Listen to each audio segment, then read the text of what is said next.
Yeah. So he would go to The Hague and like schmooze with all these guys, the head of The Hague. He's a complete schmoozer, complete. Um, but he's made a ton of money off it. Can I take that? Oh, yes, absolutely. Sorry. Thank you very much.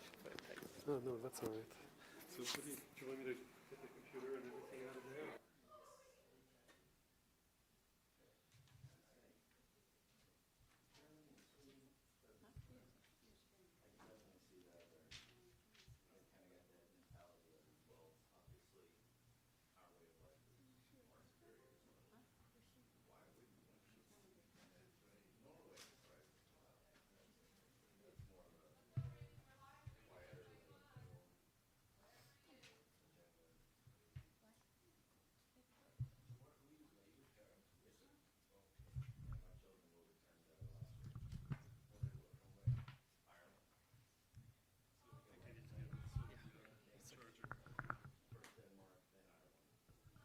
Is it your charger? Okay.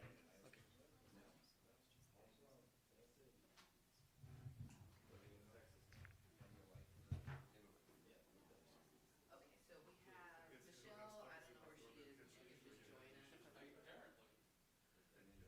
Okay, Michelle may or may not join us, she's still in the call with Roland, so it could be the three of us. We'll just grab another chair. Oh, is this our section? Yes, it's live.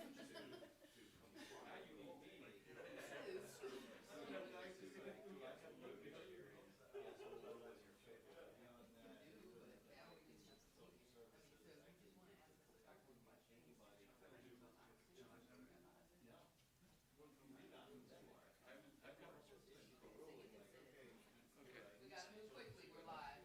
Bart, just three, I don't know where Michelle, or Michelle is on another call.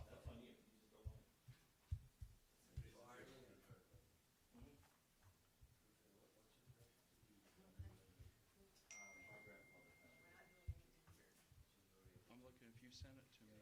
Randy, just go with it, okay, just Oh. ask us questions. Oh, We're okay. late for the live stream. Oh, my sorry. We're 5 minutes late. My apologies. Sit here in the middle. Bart. Am I introducing this? You're sitting here, and we're having Oh, I'm cheering gonna sit session. here. Yes. Oh. I thought it was gonna stand over there. You said it, Randy's in the middle, he's in the middle. So just ask us, tell our story.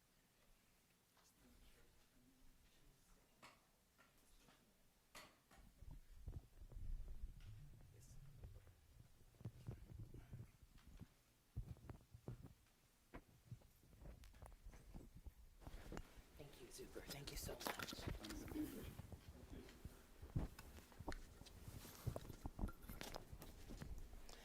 Okay, so just ask us to tell our story and then say what are some of the obstacles, what are some of the opportunities, and we can go from there. Bart and I know how to do this. Kind of what we were last night. Bart, can you turn in here a little bit so we're just a little more relational? Ready? Shall I lead with either one? You're of you? on live. Okay. Good afternoon. We're going to welcome to iStand 2020 Ignite, Fight, Reunite. I am Randall Murphy, Vice President of iStand Parent Network, and we're going to have a little chat here with two parents that have been successful in the return of their children and discuss their cases or situations with their children and how their children came home. And we'll begin, I believe, with our president, Dr. Noel Hunter.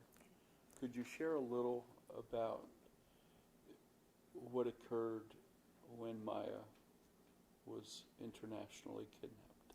Sure. So I was living in Moorhead, Kentucky at the time, and I was married. And Maya was about 4 years old. And unfortunately, our relationship didn't survive. I had some personal issues. My then husband, now ex-husband, had some issues as well. And not always the case, but in our case, the relationship devolved. And because our daughter, is a dual citizen of the United States and Mali, which when we got married, I never considered that would come to be a problem for us. On Christmas Day of 2011, I dropped her off father's part of the holiday time sharing. And when I dropped her off at the McDonald's, he asked me for her passport. And I knew right then what he was asking for and what was about to happen. But the judge had ruled, because he knew that she was at risk for abduction, the judge ruled that I keep her U.S. passport. But unbeknownst to me, that I now know, is that because she was a dual citizen, he had been able to obtain a passport for her for Mali. And so they left from JFK Airport on a one-way flight for Mali. And I knew it when it happened on Christmas Day, but it wasn't until New Year's, when she was supposed to come back for me, that I thought that I could do something about it. So on New Year's, when she didn't show up at McDonald's, 1 o'clock, 2 o'clock, 3 o'clock, she doesn't show, I went to her dad's house and it was all cleared out. And I knew what had happened. And at that point, I began to move into motion. But at that point, an entire week had passed. And so I found myself on a 2.5-year mission for Muna to bring her home. And we'll talk about that some, but that's how it happened. Well, thank you. Thank you. Bart Krister, good afternoon. Hi. Welcome. Thank you. You have 2 daughters Yes. that were internationally kidnapped. Twice. Twice. 2 times. Could you share with us their situation? What happened? Well, sort of similar to Noel's case, the marriage dissolved due to some substance issues with my spouse, and unfortunately the initial divorce proceedings had ruled in her favor for custody, at which point she had requested the chance to go and visit family overseas. And again, much like Noel's situation, I knew in my gut where that was headed and expressed as such, but was essentially silenced and incapacitated by the court. So to no surprise to me, they did not return from their trip to Denmark. The Hague Convention proceeded in Denmark.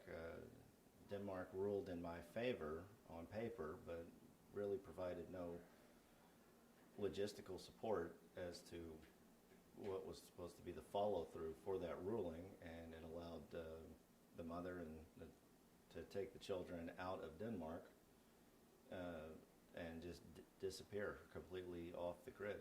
And 8 months later, they were found in Ireland. Okay. And it was a shorter time scale than a lot of the parents here have to deal with, but it was aggressively sought after and with tremendous support from iStand. Thank you. Dr. Hunter, one of the things that you just shared, frankly, surprised me, because I didn't realize that from Kentucky he flew out of JFK. How in the world? I mean, I honestly, we've known each other for nearly 7 years. I don't think I realized that. So in hindsight, it's so interesting. Thank you. I thought that we had shared that. So Well, it's you so may have, interesting. but I probably forgot. Sure. Maybe I didn't. Maybe Yeah, I didn't. yeah. And so in retrospect, we see so many signs that it's going to happen. And in retrospect, so he flew out on Royal Air Maroc, which is an airline that only flies out of JFK, and it's the preferred airline for people traveling to Mali. And so I flew Royal Air Maroc with him twice to Mali. And so I found that out because of my FBI agent. So they left on Christmas Day. On New Year's Day, when he didn't show up, I swung into motion and I began to, just like other parents, just Googling, my child is gone out of the country. And I opened up a case with the Office of Children's Issues, and my country officer told me to call the FBI. I had an FBI agent, his name is Kenneth Kirk, I'll always remember, and I told him, and he said something at the very beginning that would really give me a lot of confidence after he told me, he confirmed that they flew out of of there. JFK. And I wonder why JFK, instead of going out of New York, or going out of Kentucky, Kentucky, he said, this is difficult and it's going to take a long time, but we're going to get your daughter back. And so right then out the gate, I got that hope. And I know a lot of our parents don't have that, but we can. And I think one of the things that we'll continue to do is work with institutions like the Department of Justice so that more parents get that hope in the beginning, because that really helped me to drive my case. But they flew out of JFK because it was easy for him to do it. It was an airport. It's, you know, JFK, it's a large airport, and so large, people yeah. are passing through all of the time. They don't stop to think about passports. They didn't stop to think about, why is this man traveling with this baby Right. by herself? And so JFK, we know, is a destination airport, just like there are destination countries. Yeah. That's how it happened. Interesting. Bart, you shared that your daughters were kidnapped twice. When was the first abduction? Well, the first abduction was essentially court sanctioned. It was the end of the summer. I had the girls for. I'm sorry, what year? 2018. 2018. Okay. Summer of 2018. I had them for 5 weeks for my portion of the summer. Okay. And I Custodial visit. Yeah, I was supposed to drop them off with their mother, who had, despite many objections, been given permission to travel to visit family in Denmark for a month. So she, without any, there's nothing I could do about it. Right. She was simply permitted to go. So I guess technically, under the legal jargon, that was a wrongful retention. Right. So she did not come back on the court-ordered date. Okay. And then completely cut off communications, save, I guess, a courtesy email to me saying, we have chosen to remain permanently in Denmark. And that was the last I heard from her until I managed to get her in a courtroom in Denmark. Okay. And when you say twice, though, did they come home? No. They remained in Denmark. The first ruling in Denmark ruled in my favor. Okay. But I was still not able to take physical custody of the children because, of course, they put in an immediate appeal. Right. And under Danish law, in that situation, the children are not transferred during the appeal process because of the unlikelihood that the parent would be willing to return should the appeal be overturned.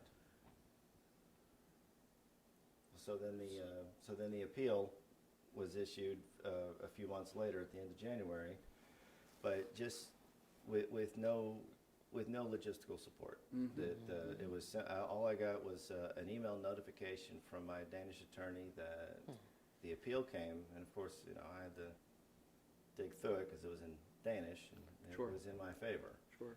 At which point I then have to start mobilizing to get to Denmark because I was not told. No one was told when the appeal would be announced. So they announced the ruling and did nothing. They just said, okay, you won here. Right. Here's your piece of paper. And by the time I got to Denmark, I later found out she had already been gone for 4 days. And at that point, you did not know where she was No headed, clue. where she was going, and this occurs. We hear of this. We hear of multiple children taken to multiple destinations around the world, and the abductors are left to roam freely as in committing a crime, committing child abuse. Right. Yeah. Yes. So it was. I mean, the first time around wasn't. The U.S. to Denmark abduction really didn't hit that hard because at least I had I knew where they were rough generally. Yeah, I didn't know the exact address. And that was about the time that iStand helped you found us. Honestly, I know I remember being contacted by your daughter's aunt, if I recall. My aunt. Oh, your aunt. Yes. Okay. And I don't. I kind of want to get to the solutions, I guess, to some degree. But how did you hear about us? I honestly don't remember. My aunt texted me, said Okay. there's this guy Grandy that I needed to talk to. Oh, okay. He's the guy. He's the guy. We got a guy. I didn't expect that as an answer, but okay. Okay, I wonder who he is. She did her due diligence research, and I guess so. you know my family has strong ties to Kentucky, They so do. we just assumed that if it's based in Kentucky, it's got to be better than something else. So you know, child Kentucky abduction proud. support and Kentucky's base. Well, Yeah. that was Yeah. a pretty obvious Yeah, one. we're definitely Kentucky proud. We are. And that's because of Dr. Hunter. Of course. No, so Kentucky, you know, Kentucky, I live in Alabama now, which is my home, but, you know, one thing that I hope for other parents and was so helpful for me in my personal case is I was able to rally not just my hometown, not just my community, but in many ways I was able to rally a state around my daughter's issue, around my daughter's abduction, and I had some help. I had some help from then the U.S. Senate Minority Leader, Mitch McConnell, now the U.S. Senate Majority Leader.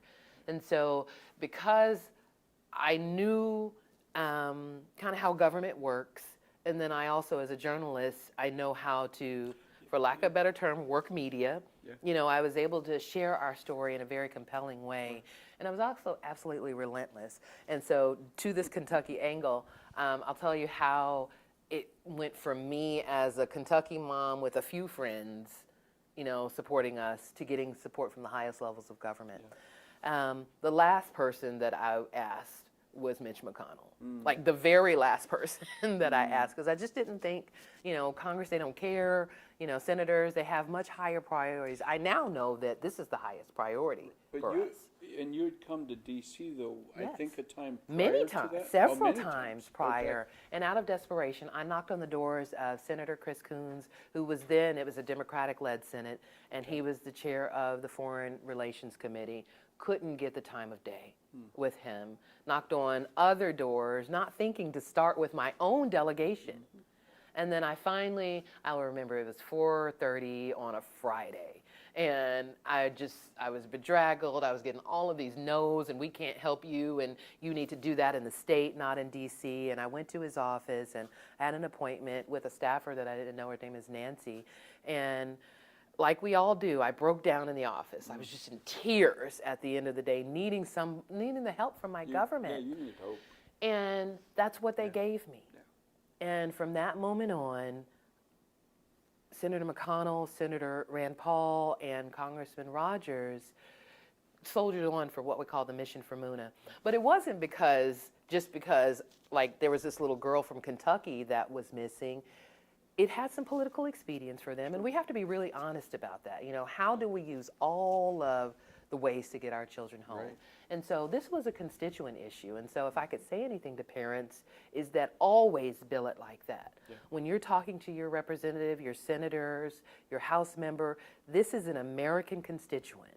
And not in that like hand over my heart, America, all that's good too, but this is the most vulnerable American that we can help that is trapped abroad. And I transmitted that message both emotively and from a place of strength, knowing that this is what government is supposed to do, and this is what Congress is supposed to do. Their first duty after lawmaking is constituent support. And so, you know, Kentucky was good to me and still is. Yeah. Oh, yeah. I had, you know, with your guidance, I had amazing support from a variety of public offices. Specifically, Representative Dan Crenshaw's office and Senator of Tennessee Lamar Alexander's office were both amazingly supportive. So my parents live in Tennessee, so my father kind of led the constituency angle for Tennessee to, you know, have his grandchild returned. Mm-hmm. And your father, really,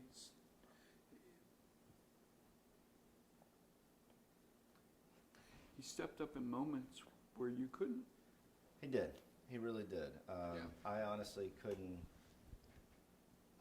I don't think I could have held it together as I did without the support of my wife, Marianne, and Yeah. my parents. Yeah. You know, I was just surrounded by. Yeah. So I was on the hill with your dad, Yeah. like when you guys got the call. Yes, my mother and I basically got the call. Well, the three of us got the call in the cab to the conference last year, and what without call? giving my father a chance to think, we hopped on a plane and said, "Okay, Dad, hang out with Noel and Randy. Have fun. Yeah. We'll see." And what call was that, though? That on the Let's clarify that. on the ride from the airport to the conference, my FBI agent called with the news that they had eyes on my children, had confirmed their location, and had dropped the security net. That they weren't going anywhere, and this was the home stretch. And where were they? Ireland. It's just out in the middle of nowhere, Ireland.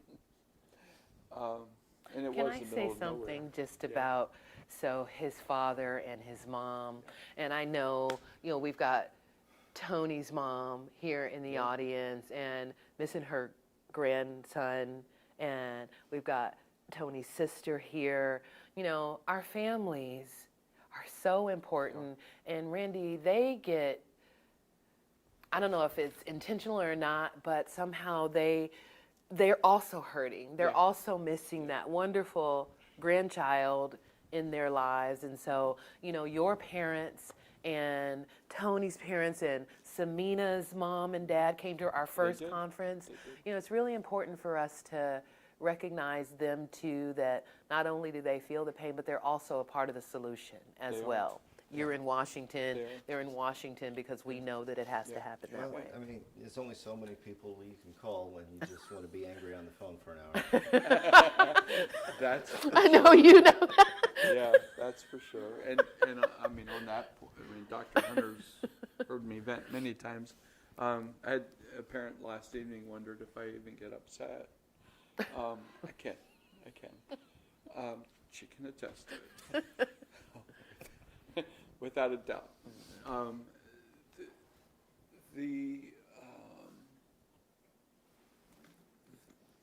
Do we have tissues? We'll just use our Do we- hands for can now. we get some tissues. There comes a. Excuse me. This is how we do live stream. Thank you. Right there.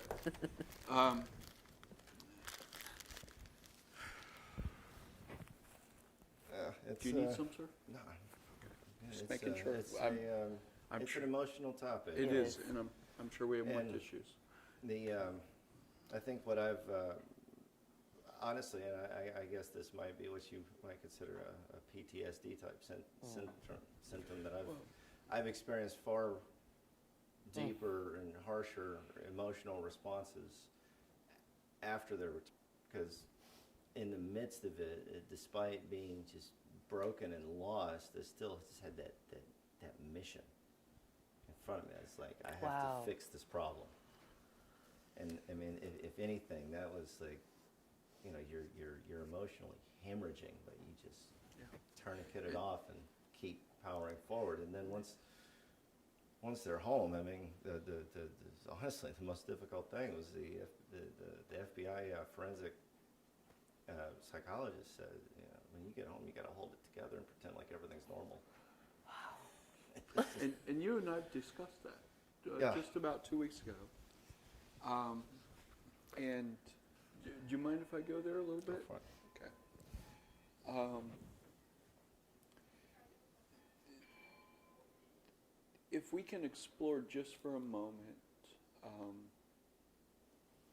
where you sense your daughters are right now. Wow. That's a good question. Almost a year later. Oh, it was. Or the process I mean, to hear. the two of them have arrived and progressed in such unique, in different ways. Like my older daughter is 11 on her return, turned 12 shortly after. She was slightly indoctrinated, but not beyond recovery. And we had only managed to get, I think, 1 or 2 true like therapy sessions in before COVID had kind of shut down Oh, wow. any possibility of professional therapy, and we were kind of on our own at that point. But it just showered her with love and patience, and she went from an 11-year-old that was very forceful in her opinions and dealing with emotions and ideas that are just way above her age, and just watched her over the next few months regress, but in a good way, regress back to being a child. Wow. And it was just about like creating that environment around her of just like, it's okay to be a 12-year-old girl and be goofy and silly. I mean, you don't need to have an opinion in the next presidential election. Right. Why are you telling me how I should vote? Can I respond to that? Sure. I mean, so our daughters are, one of your daughter and one of my daughter is the same age. So my daughter Maya just turned 13, and when she came home, she was like this little woman in like the grown way, but not in a helpful way. She, our children when they're abducted, it was so unhealthy. And even now, like 2 weeks ago, I'm like, hey, why don't we play with Barbies? And like, I could see that she wanted to in her eyes, but she's like, I can't do that. And so, part of us bringing them home, and for all the parents who, your children are going to come home, how to prepare for that when they're adults, because they've had to be, at least mentally, because they've had to build up these walls and this fortification. But I'm so glad to hear that she's a girl again. I mean, she had to be responsible for herself and her younger sister. There was no responsible adult looking out for them. Right.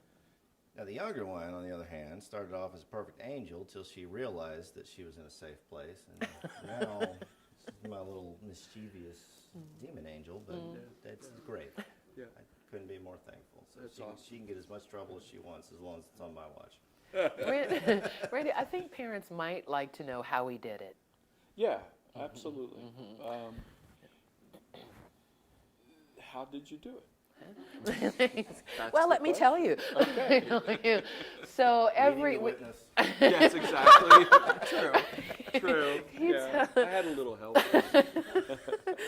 I just appreciate this network so much because we're so real, all the time. We don't have any time for pretense. And, for me, and we all have to approach this. We lead from the heart and then act from our mind and from our experience. So for me, I did a couple things that I know worked. I inextricably tied my legislators to my case publicly. Any little thing that they did on Facebook, or any little thing that they did, I'm on Facebook blowing it up. Guess what they did for me? And so that had the effect of allowing them to feel like I'm not going to blast them and say, oh, Senator isn't doing this for me. And their work began to escalate. So it started with a little letter to the Mali embassy, all the way up to calling the Malian ambassador up to Capitol Hill. And it's never been said to me personally, but the intimation is that that nation's funding was about to be challenged. Mali's funding was about to be challenged. So one, I tied people in positions of power to my case, that they could, not just my congressman, the Minister of Justice in Mali, the Mali ambassador here. I use social media. They couldn't get away. Right. It was like a buy-in almost. It was, and positively. Yeah, positively. Behind the scenes, Absolutely. I said all kind of stuff about, what wasn't happening and why it wasn't Positive happening. accountability. Positive. That's Oh, right. that's great. Yeah. positive accountability. And so positive accountability, and I'm a person of deep faith, and so I used that, and I brought other people who are of the same faith persuasion as me to it, and then just relentless. I was a dog with a bone. I stayed to protest in front of the Mali embassy, which is where the embassy walk came from. You know, I had friends to call and fax and shut down, you know, the embassy lines and whatnot. So it was just a full court press for Yeah, I me. understand. You did shut down their fax lines.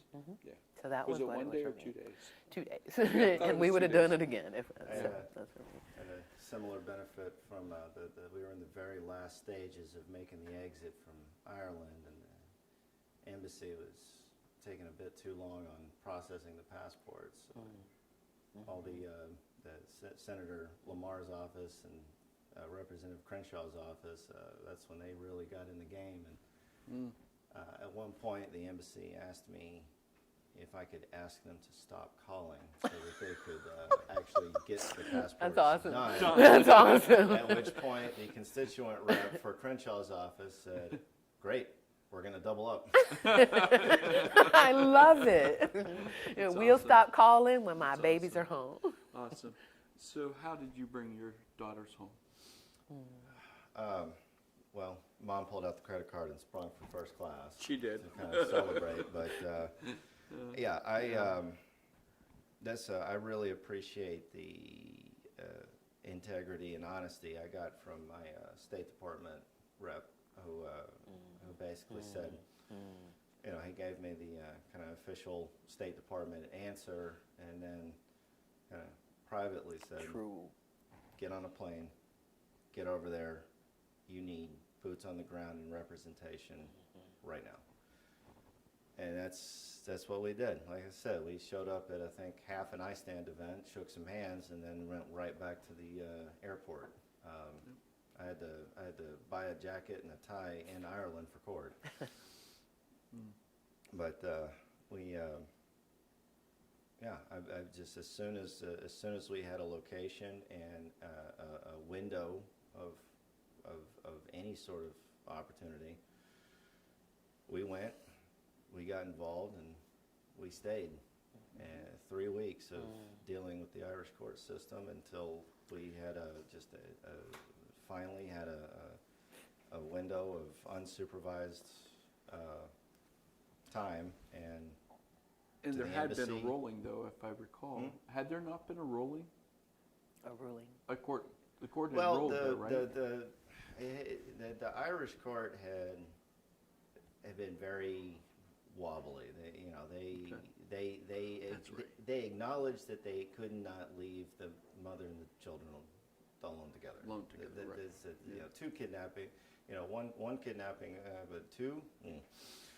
So they at least did that, but then they had asked me to, remain in the country, for a very reasonable 4 to 6 months while the children adjusted. Which, as much as I would have loved to spend 4 to 6 months just hanging out with my kids in Dublin, it's a bit of a financial Stretch. Sure. Yeah. But we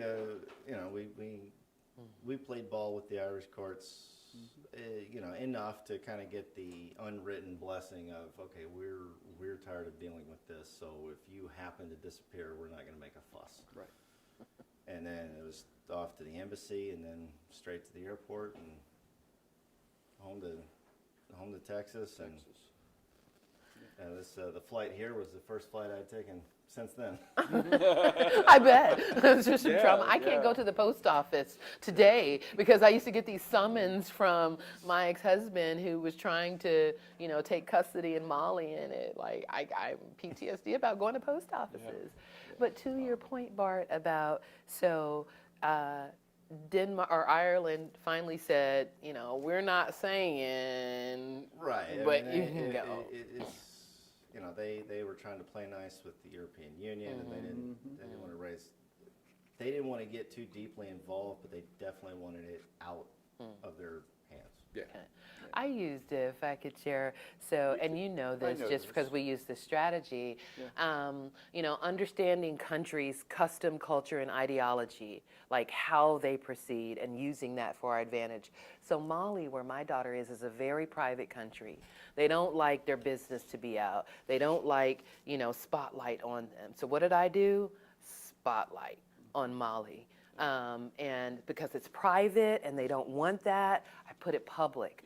This, by Mali's custom, and Mali is an Islamic country, by Mali's custom, a child, especially a girl child under 7 years old, is supposed to be with her mother. That's the custom. And so I would tell them that. Like at the embassies, I'm like, your own custom says that my daughter is supposed to be with me. And I would use their, so being an orphan in Mali is a bad thing, because they held the family structure so dear. And so I told the ambassador, my daughter is an orphan because she doesn't have her mother here. And you could see his face like, how does she know that? And so we have to use the culture and the custom and the ideology of the country that we're in, you know, to help those children come home. And in the end, they were so tired of me. They were so tired of me putting Molly on blast that the day that we got ready to leave, the U.S. ambassador, it was me, the U.S. ambassador, Mary Beth Leonard. And so if you can make the ambassador your friend and again tie them to your case, it works. My attorney, our interpreter, my eldest daughter, and the Mali Minister of Justice met for tea because that's their custom. You can't do anything until you have tea. And so after the tea, he took a couple of sips and he's like, well, today you're going home with your daughter.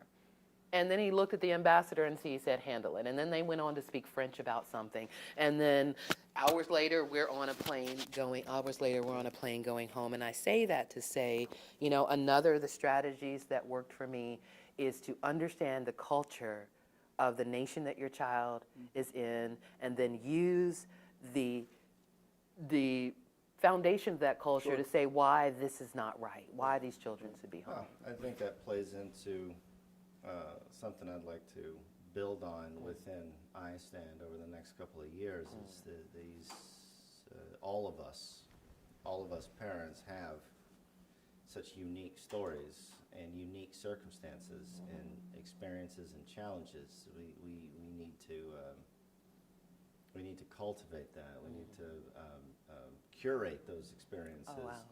That's so a good that word. we create a toolbox to provide to the next round of parents until there are no more parents. I mean, iStand needs to grow and push until iStand does not have a purpose. That's right. True. We need to work ourselves out of a job. Yeah. Quite frankly. And that's what we need to do with all the countries, is just say, okay, let's look in our giant toolbox now. What's going to work for this situation, and who knows about it? Right. But that's what I would say. The benefit iStand brings to parents is you're not alone. Oh, you're not alone. No. And Did you feel alone though? I mean, in the beginning, I knew there were government entities that had the capacity to help. Because, you know, having kind of a feeling deep in advance that this was going to happen, you know, my little wheels were turning. Good question. But, you know, the government is a giant piece of machinery. It can be intimidating and confusing, and even if they are there to help you, you can feel alone. Wow. But to have an entity like iStand that acts as a Sherpa, guiding you just through this mess. I mean, that's... It's a mountain, ain't it? Wow. That's the, I mean, once you guys kind of took over the steering wheel for just even for a little bit before I was able to kind of get it together and kind of get back on my own way. I mean, that was such a relief. Wow. Thank you. Thank you. He kind of touched on it, but with your story of bringing Maya home, just a I know we just kind of touched on it a minute ago, Sorry, I'm not making you cry. Keep going. Keep going. But those if we can just look a moment yet, back to that last few hours, how did our government help you? Oh, man. This is why I believe in government, frankly. And I mean, that's the $1 million question for me, Randy. I believe that our government actually is the solution. I really believe that. I really do. One, the United States, I don't know about all the greatest country in the world. I don't know about all that. It is a great country. It is, and it can be better. Yeah. But we have the force, we have the resources to show up for our children. We do. And so the visual example of that is that when we got ready to leave Mali, the U.S. ambassador herself came and got us from our lodge in her limousine. In front of her was a Range Rover full of Marines. Behind her was a Range Rover full of Marines. And I remember the consular officer barked to the driver, don't stop till we get to the airport. And the driver said, okay. And we passed cows and chickens and it was just on the way. And that is such an image to me that our government can show up. But it's how we approach it. And the one thing, you are a parent advocate, so you talk to parents more than I, but it takes a soft touch. It does. I mean, it really does. Because any institution, if you come in like gangbusters, cha-choom. Yeah. But if you come in with humility, knowing your stuff, and having an army behind you, can't do it. And so my government, the answer to that is that my government showed up for me. And because I know it can work, that's why we're making it work for other people. Exactly. Yeah, it's possible. It is possible. It is possible. Mm-hmm. And it's possible for America's stolen children. Amen. And to empower the parents that find themselves broken. Mm-hmm. Where we've been, where we're going. We're stronger today than where we were yesterday. And a lot of that comes, as we've just shared, because of our collective experiences together. And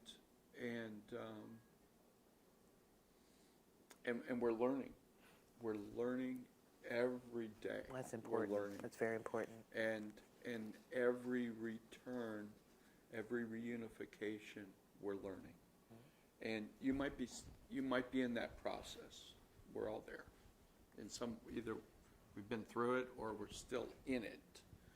And you never know what is going to be that moment, that situation that's going to change everything. And as our lives have, even while our kids are gone, our lives are still moving on. Right. Very important. Everything around us, Very time, important. We talk a lot about time not being our friend, but at that same moment, things are continually evolving.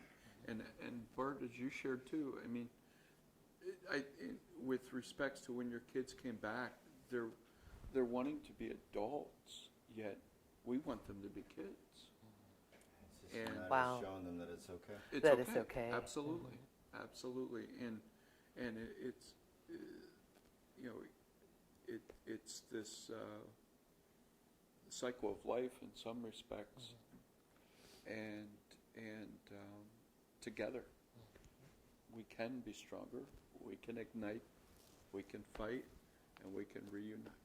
Amen. A couple of questions. Yeah, questions, Q&A. How did you put the spotlight on them as much as you did? What did you do to put the spotlight on them? Okay. The question is, how did I put the spotlight on various actors that were important in my case? Facebook.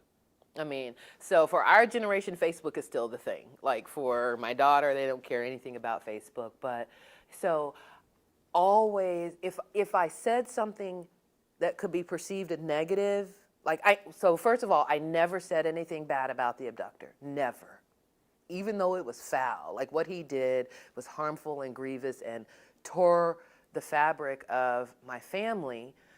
But then I used that to say that he was tearing the fabric of our community. We're from a very little town in Kentucky, Moorhead, very small. Everybody in Moorhead knew our story because it's small, but they also knew the backstory behind it. And so I would, on Facebook, I would make messages that I would remember something beautiful about my Muna, and share that memory. You know, I remember walking down the street and I bought ice cream with her. And so I would sympathize my Facebook friends to the fact that this is not something that they can scroll through in a very compelling way. So storytelling is really, really important. Telling your narrative in a very compelling way that gets people here. And we're not as cold a society that people aren't still moved here. They are. They are still moved, but when you can do it in a compelling way. And then tying those actors, so anything that Senator McConnell, Chairman Rogers, or Senator Paul did, I blew it up on Facebook. I tagged them, oh, my beloved senator, which is true. It wasn't even like contrived, because when somebody pays attention to your case in Congress, I mean, it's worth it. And so, you know, I would share that on Facebook, and I know that it worked because Senator McConnell told me that one time he was at some sort of event and some woman came up who didn't know him and he didn't know her, and she said, oh, I heard what you're doing for Senator Hunter, or for Dr. Hunter. Maybe.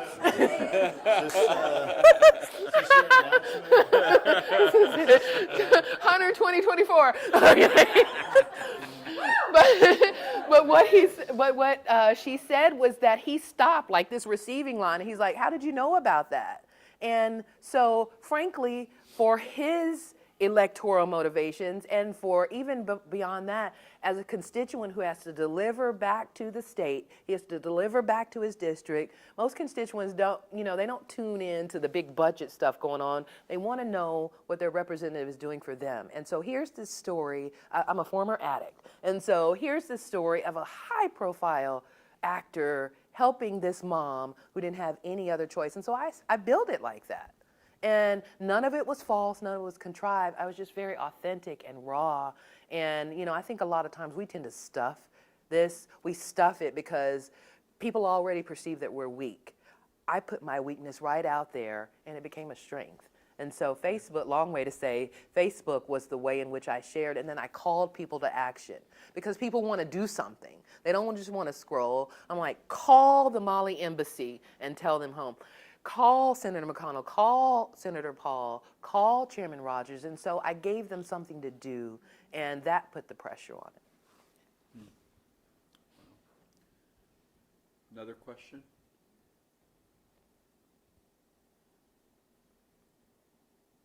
Do you guys have any thoughts on how to get, I mean, it's been my experience that Republican senators and congressmen, they do have a reputation for acting more strongly.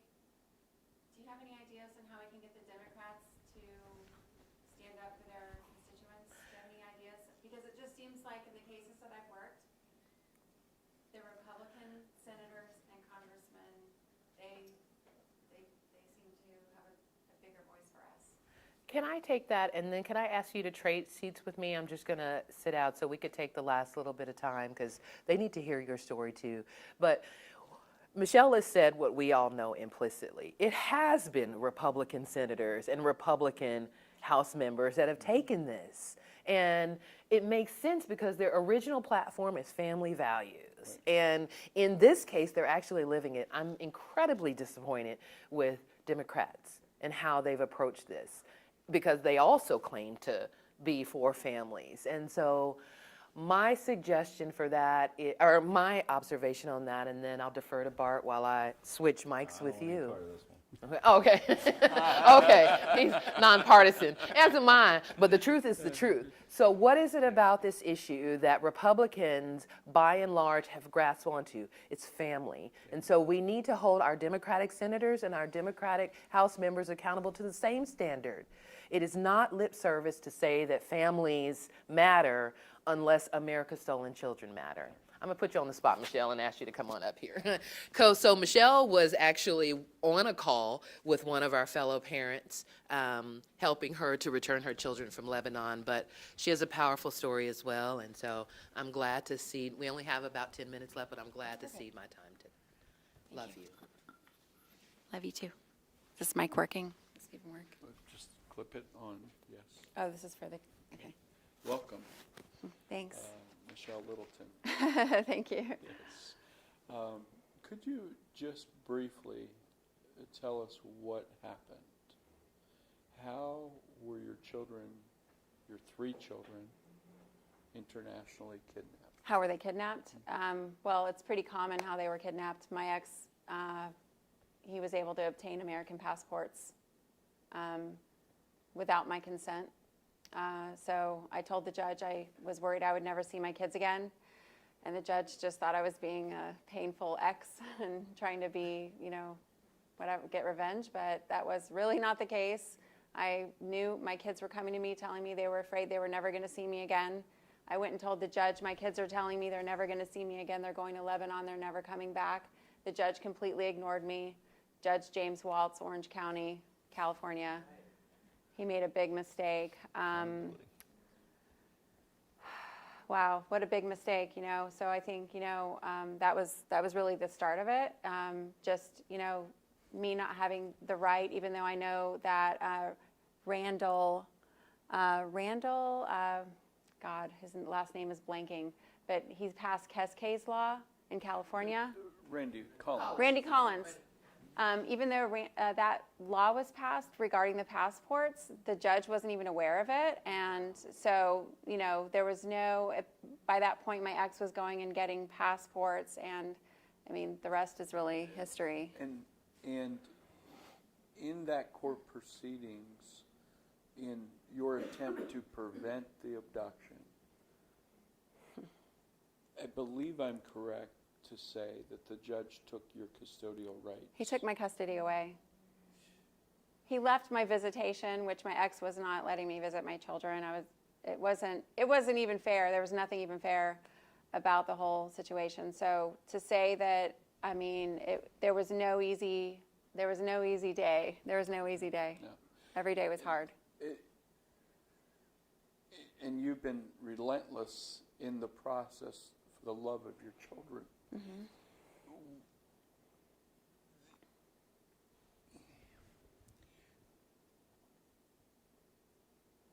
The judge, if I recall, allowed him to go on a vacation. Right.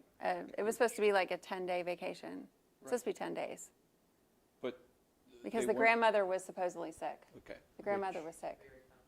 We hear that a lot, right? The grandmother's We hear it a sick. lot. Yeah, we do. What did you do? Grandma wasn't sick. So your kids ended up in Lebanon. Yeah. He's informed. Did he even inform you that they were not coming back? So the next thing that I started realizing, aside from the panic, I was like just having hope that he was going to bring him back. But I then stopped by their residence, our family home, and saw the foreclosure sign. So the house was in foreclosure. I saw that, and I saw that they left like bicycles, like old bicycles, just out there. And it was an abandoned house, and all the utility, refrigerator, stove was all ripped out. They completely emptied the house. I knew then, like, I was definitely having a crisis. And Yeah. And that was the crisis. And what was the next step, though? Of course, the local police were useless on the local level. I knew the children hadn't boarded the plane yet, so I had a feeling they were in LA. The police were not even willing to go search for my children, even though they missed their original flight. So we didn't know where the kids were. My ex wasn't even with them. My kids were by themselves for 2 or 3 days in LA in a hotel room. So, a lot of things just on the local level was horrific. And then when I got the email from his brother that they asked me to come to Lebanon and remarry my ex in Lebanon and work things out, I'm like, hold on a second. There's nothing to work out. Like, I knew, so I immediately the panic, I still get the heart racing, but once they didn't come back on the planned, scheduled flight home, obviously, I knew when they missed their flight, Sure. immediately I contacted the FBI. Actually, it was like an 800 number, so it was the local police connected me with the national number, and the national number connected me with the FBI, and I talked to several different people to get that ball rolling. And you would eventually have to go back before that judge, correct? I did. How I did- did. how We did and that we had go? live hearings. We had live hearings where my ex would call in and try to buy more time, which I don't even know what the point was of that. But so And did he give you back your custody? What happened? he granted me full custody and ordered the children be returned immediately. Okay. And the FBI pursued the warrant. And it took approximately 2.5 years, if I recall. It was 2.5 years. The original enforcement happened 6 months before my children were actually returned. Okay. And how then were they returned?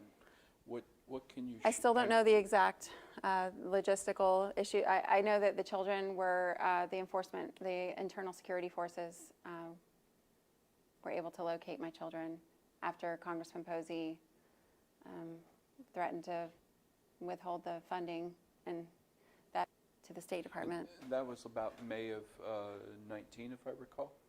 Yeah, Around May of 19, maybe May, June, yeah. approximately. And your kids came home when? It was about June 25th or 26th. And we're thrilled Yeah, me too. that they are here. Oh, me too. It's a miracle, actually, because Lebanon had a zero return rate. That's pretty. And Thank you. we thank you. Thank you for watching iStand 2020 Ignite, Fight, Reunite. Join us at iStand 2020. Join us at iStandParentNetwork.com. Thank you for joining us. Good day.